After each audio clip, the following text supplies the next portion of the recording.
Welcome, welcome, welcome. This is Edna White, and I am an author, a writer. I am the editor-in-chief of Speak Magazine, and I'm also today's host on this great topic. And you are at the Wounded to Wonderful and Keeping It Real radio podcast.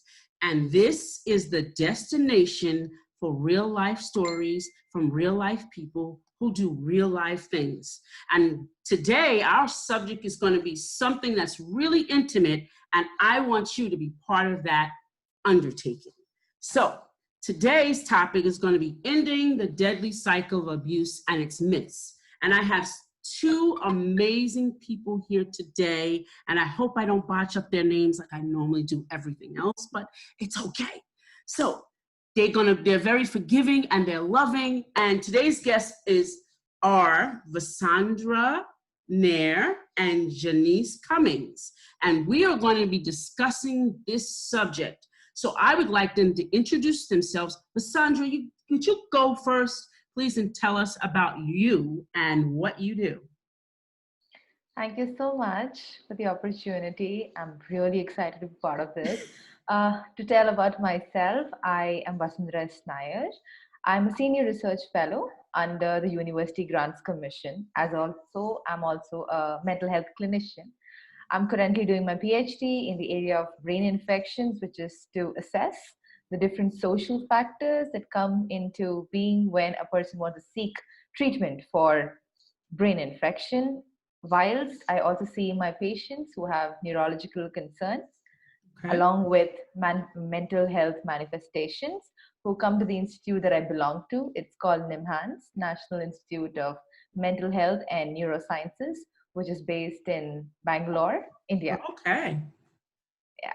Oh, nice. Bangalore, India. How is that? I got to go there. I got to be there. Sounds so great. Definitely, yes. How's the weather? Is it really hot? No.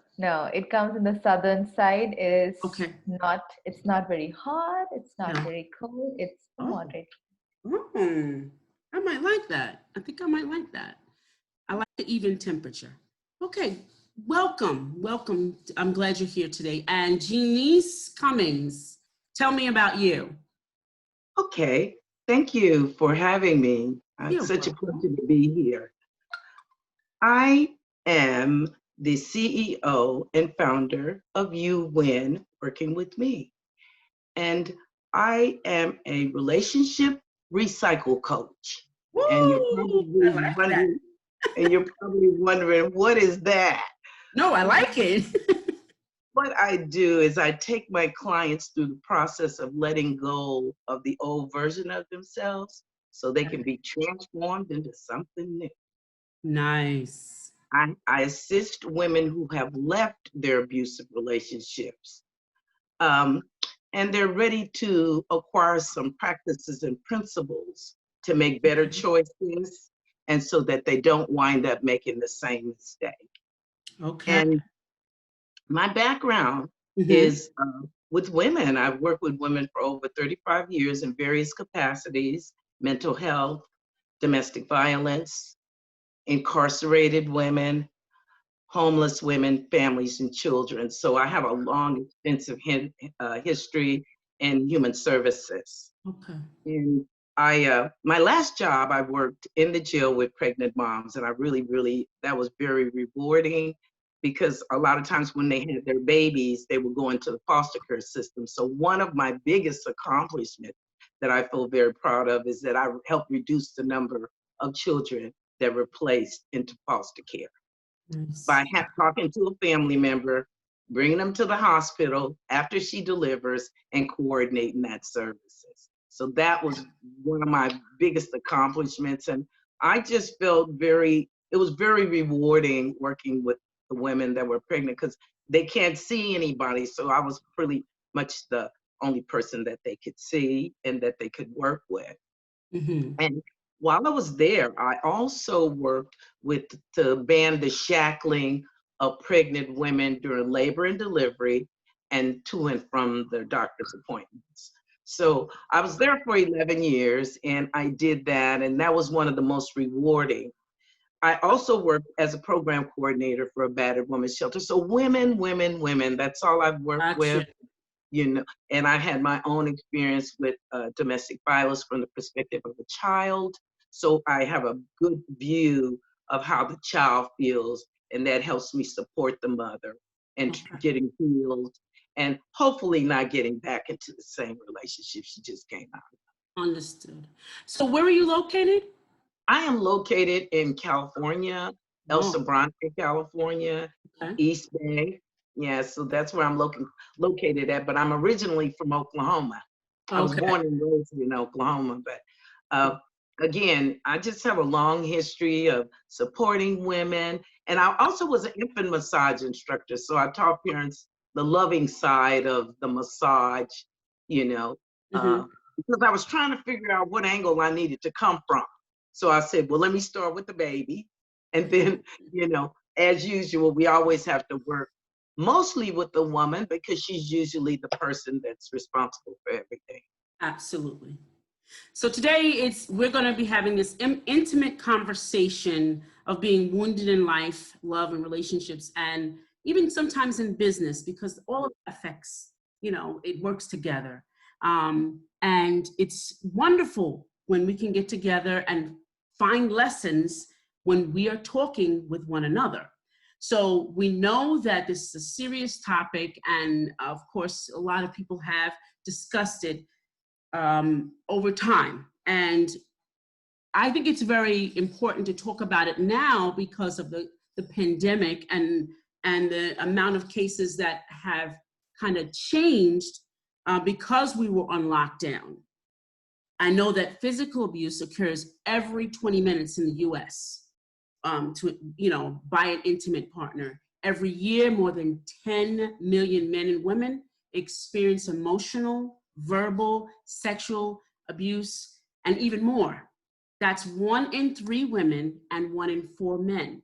So today we're going to just talk about how the system, we're going to start with, I guess we should start like Jeanice said, is to start with the children. Let's start about we're talking about the cycle.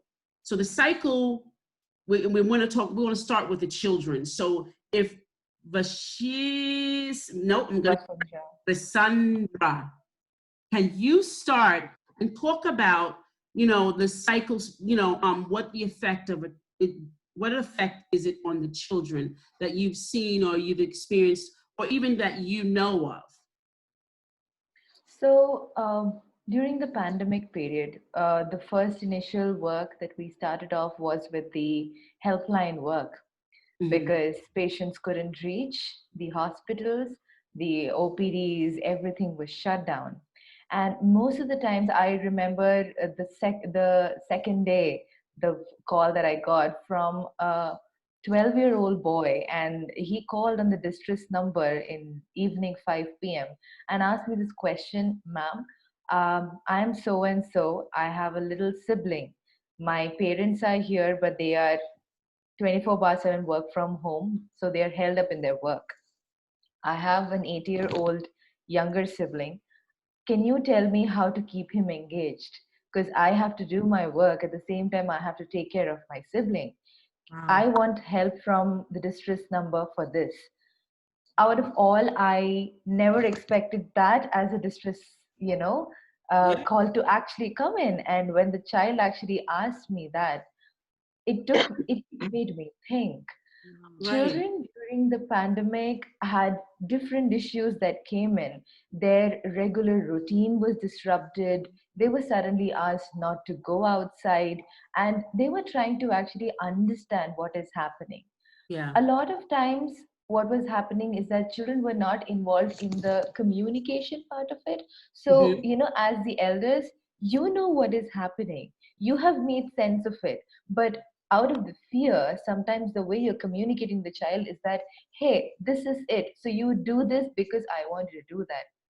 Instead of that, if they would have just tried to give that child a logical explanation of that, hey, this is the reason why I'm asking you to do that.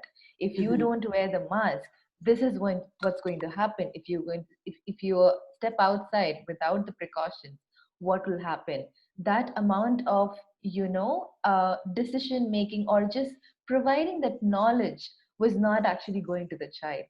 Mhm. So a lot of behavioral issues associated. Suddenly, internet addiction was being reported. Their regular routine was disrupted. So they don't interact socially with anybody. They're Right. just isolated inside. Their parents are busy. Sometimes parents are not there. So these were the multitude of concerns that were being raised, or siblings finding it difficult how to engage themselves. So to break down and tell them activities that they can do within the house itself. Wow. And it seems like it's like a layer of things that you said, like the anti-socialism. Have you ever experienced something like, that they became violent themselves or was acting out or was distressed? What have you seen as far as that? So now this I would say there are differences when you're seeing concerns from children Right, and concerns that you see from the adolescent and the young adults. right. Okay, okay, In terms of children, it was more like, I don't know what to do. I have a mobile okay. phone, but how long do I do that? I watch TV, but how long I do it, Right. etc., etc. Those kind of issues. When Yes. it comes to adolescence, there was a lot of behavioral issues, and along with that, they're growing. They want to meet their friends, and suddenly Oh, everything yes. stopped. Yeah. Oh, I yes. don't know. And when you have and for adolescents, I remember very vividly one of the child who told me that this is new for me. I have never been 24/7 with my parents. I've never been 24/7, Any of being us. monitored as to what am I doing, who am I speaking. Now Yes. everything is hold as questionable. Why is this? This is difficult for me. Right. And then there were concerns from young adults who had either come from dysfunctional families where Hmm. that became they had been escaping from that for a very long period of time, Right. and this has now become a reality for them. So they Right. felt that their mental health concerns were precipitated again. Yes. There were relapses that we saw, and a lot of like telephonic therapy which went for like 1 hour, 2 hour, just managing and calming and doing family systemic work was something that all came as concerns at that time. Yes. Now, Jeannie, just what Vasundhara has said about the dysfunctionality, they use that as an escape. The children they went to school. Now they didn't have that. Have you seen things like that? Like, now they're seeing the, I guess, the devastation now really forefront with the dysfunctionality, the abuse in the home that now that they can't get away from. I think that they had, at least when they were getting out, they had a break. But Yes. now it's all the time, and it's probably intensified too, because tempers are flared, close contact with each other. Everybody's kind of getting on each other's nerves. But one thing I do know about kids have kind of always been kind of forgotten when it comes to what's going on with the family. And at one point, it was like kids were seen and not heard. Yeah. So whatever went on, The we total. didn't know anything about it anyway, and it Yeah. was always a surprise, and it wasn't a good surprise all the time either. Right. So I think I think that even before this happened, they could have been paying just a little bit more attention to them anyway, you Hmm. know, because Yeah. if they're not trying to make money, Hmm. they have other issues like when abuse is in the household, of course, that takes precedent over the whole house. I Right. mean, nothing else matters, and everybody's trying to make this person comfortable, so no explosion. So Right. I think they could have been doing it better all along, but now it's just more intensified. Right. Mhm. And I think a lot of that, I have a grandson and a granddaughter, and just seeing them go through this pandemic themselves, my kids are older, my kids are adults, and they're stressful about it. But just seeing how their main concern, like Vasundhara said, is that they want to be out with their friends, and what happened, and they're just trying to conform with whatever is going on, but they're looked over. And one of the myths that Jeannie had said was kids should be seen and not heard. So that's like a myth. And we know that that's not really true, because with domestic abuse, any kind of abuse, children feel it and somehow make it their fault. Always, you know. How does the cycle with now we're saying we're talking about now we're past the children, we're to the adults. Let's talk about the power and control that happens with that dynamic with the two, you know, partners. Can we talk about that, Vasundharaa, a little bit? The power and control. You mean between the couple? Yes, the couple. Yes. Okay. You know, a 2 weeks down the line in the helpline, the calls were predominantly for the abuse and the violence that was happening inside the house. Okay. I remember very clearly one person said that, you know, doors are shut and where am I supposed to go? I make calls, but there is nobody who can come in and help me. Whatever happens inside. And I am in a position where I can't even voice out what my concerns are. By April 16th, I remember the number of calls were increasing and it had gone up to 240 plus. Wow. So, and it was getting really difficult. And that's when we had to like work across, get the chain of all the different helpline numbers that are there across the state such that we can help them across the country. It was not just across the state. Now, what happens between the power dynamics between the, you know, the two spouses is that, let me talk from the, you know, the cultural background that I come in. Okay. I think that would make it much more sensible there. Yes. India per se is a little more patriarchal in nature. Okay. So it's been always that the male is the breadwinner, while the female has been not always the breadwinner. It's not always a scenario. So she is more the nurturer, the emotional supporter. But actually, she's actually the one who's running the house, not by money, but by managing the roles, the requirements, everything. She has been doing that. Okay. When the husband came back into the picture, the husband actually again started being seated in the house. She started, as a woman, I would start working twice because I have to cook more. I have to do things more because now everyone is there inside the house. I already had my daily activities. Now that is again multiplied by 2 or 3. And again, if I have set up certain structures inside the house and I have made it because I did that for a long period of time, worked well, it has established my equilibrium. Now suddenly someone comes and questions me, and that happens to be the breadwinner of the house. Again, a power structure change that happens. Yes. Alcoholism, that was the second concern. When you did not go outside, they started consuming it inside, wherein the government had to ban and shut down all the shops that provided it, because the cycle of violence started increasing really high. So the dynamics kept going up, down, and they were not able to actually establish the balance in even the most stable, you know, non-abusive scenario. The male found it really difficult to understand that why things are in this manner. He would start questioning, hey, why do you keep this particular container here? Why is that you tell the child to do in this manner? Because they have not been really involved in that part. Yes. And now she's supposed to answer everything. So she gives answer once, she gives answer twice, and third time she's like, hey, you were not there, and now you come and ask these questions.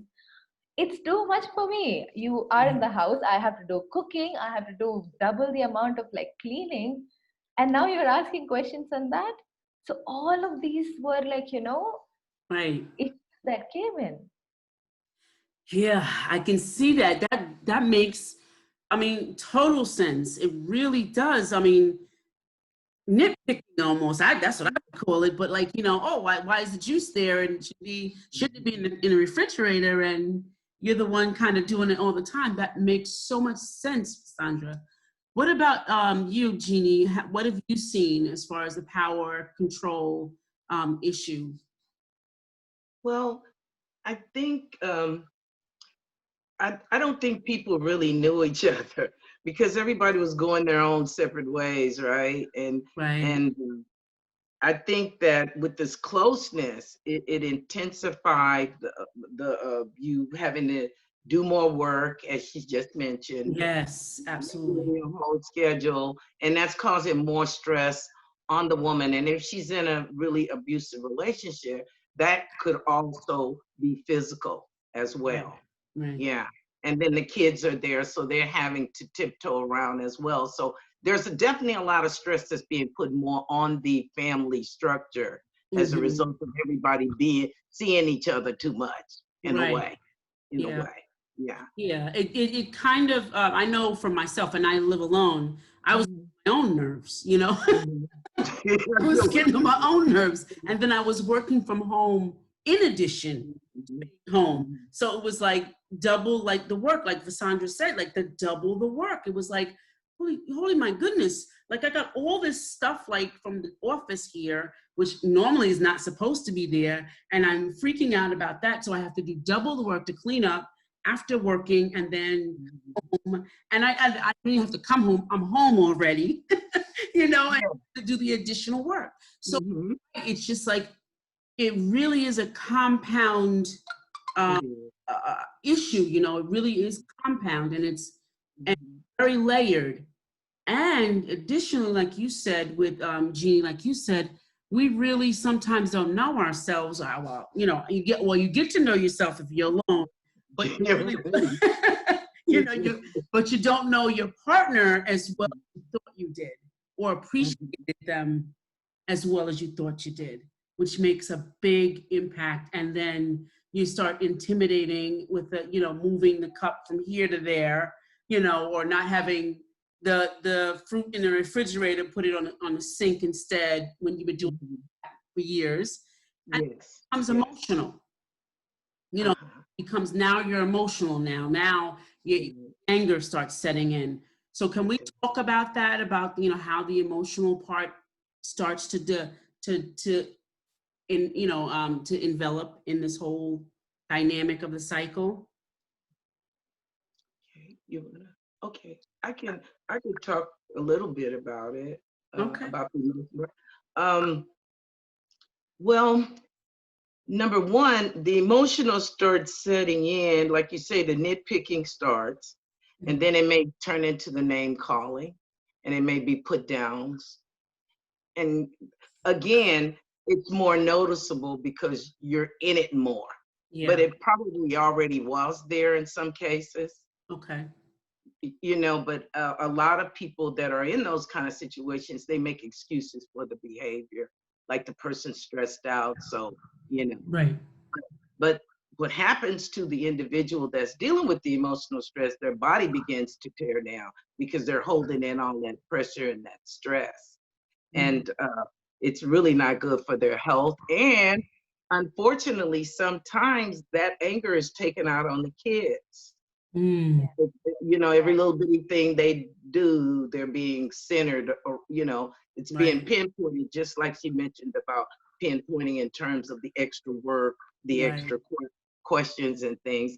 And that's one of the reasons why I do what I do, because I want mothers to realize that a lot of their decisions and the choices they make definitely hurt the child in the long run. you know Yeah. some of Yeah. these things were already there, they just didn't see them. Right. you know Right. they were Cassandra? there. That's me, my perspective. Right. Cassandra? Uh, Adding on to what she said, there is something called as the human function curve. And Mhm. that kind of like puts in everything what all of us have been saying about it. So, what this person called Hansele had said about it is that there is something called as good stress and something called as distress. Yes. And this pandemic clearly, demarcated that division. So what he says is that you have like a tension that builds up, the small things in the house, one day, once in a week, etc., etc. One day I displace it on my children, one day Right. it comes on the partner, etc. Now Right. I would be like, okay, one day, 2 day, I will take it. But this keeps on accumulating. Right. And when it keeps on accumulating, there is this stage where there is a hump that is created. Okay. The peakedness comes in. Okay. Now, that is the period when the comfort level has been breached. Now, Okay. that's when the peakedness comes in. Mhm. So, you have moved from the good stress, and now Okay. you're actually moving towards the distress. And at that time is when my stress level is so high, internal, external reasons, that Mhm. I will start getting angry. And because of that, there is fatigueness. I am exhausted Yeah. by what is happening. Right. I'm come to this position that, you know what, I am exhausted with the situation. Yeah. But my health starts getting affected. So ill health, and that eventually leads to a breakdown. Right. And that is exactly how this picture goes in. Yeah. The whole cycle goes. Now we have about 10 minutes, and I know we've covered a lot. We've covered a lot, and we've put it all together. I want to, in your expert opinions, because you all are experts, give us some steps. Give us, maybe 3 steps. 1 step, 2 step, 3 steps. How can we begin to kind of heal that, or begin to move forward and break that cycle? Or for the woman or the man who is being abused, and then for the abuser, and maybe for the children. Let's see how we can bring that together. Sandra, would you like to begin? Sure. So, 3 major things for 3 different levels of things that happen depending on the severity of the situation. Okay. If it's in a milder level, I would say the first step is communication. Okay. The first thing is I voice out my opinion, saying that, hey, this is not okay. Right. Hey, I'm finding it difficult. This is not just one person's work. Let's share. Right. And I am not okay with this behavior, and this is the limit. Okay. If that is for milder level, but if Right. that continues as a pattern, I would say the second thing is that you voice out, reach out to the individuals who can provide the care. Right. There has to be legal aid services that are available, and you are in touch with the clinicians and the healthcare supporters who can provide you with the necessary support. Okay. In the third level, I would say it would be more of like increasing the awareness of the people who live around, of the community that you belong to, such that, reporting happens. Good. Under-reporting is so high. Yeah. Most of the people Good. don't even come to know about it. Let individuals know that, hey, this is the problem. This is not a normal thing. Yeah, that's Just really because good. you are in a relationship doesn't mean that this is allowed. No. Very good. That's so good. Very good. This is That's the key tweetable, major guys. That's a point. tweetable right there. She just said, let everybody know in the community. That third one again, that's very important. I think we don't do that enough. What is the third one again? Increase the awareness. Let people know about it. Yes. No more under-reporting. No more saying yes to the things that you are not okay with. Yes. Very good. Thank you so much, Vasundhara. And Jeanice, what could you say? I think the first step is not romanticizing about the relationship, and I feel this way because I'm feeling this, instead of romanticizing it, just see it for what it is. Right. And that's the first step. And the second step is, if you've decided to make a move, start planning it. Start making your plans, start getting your money together, start doing what you need to do. Because some relationships can be worked out and some of them can't.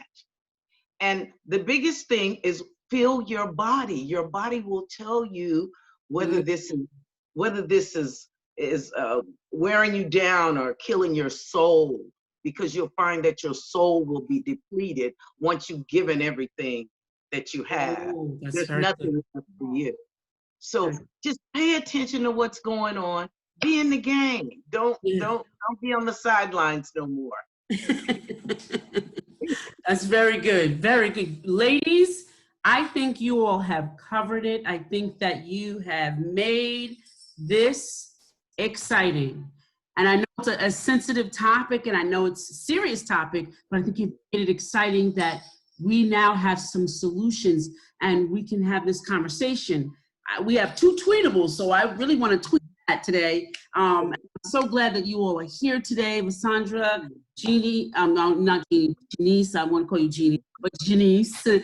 And I'm so excited that you guys are here. I'm definitely going to have you back because there's more to talk about. I mean, this roundtable can get really round. It's really a good subject. Thank you so much for being here today. This is Edna J. White, Vasundharaa Nair, and Jeanice Cummings signing off. Thanks so much. Thank you. Bye. Bye-bye.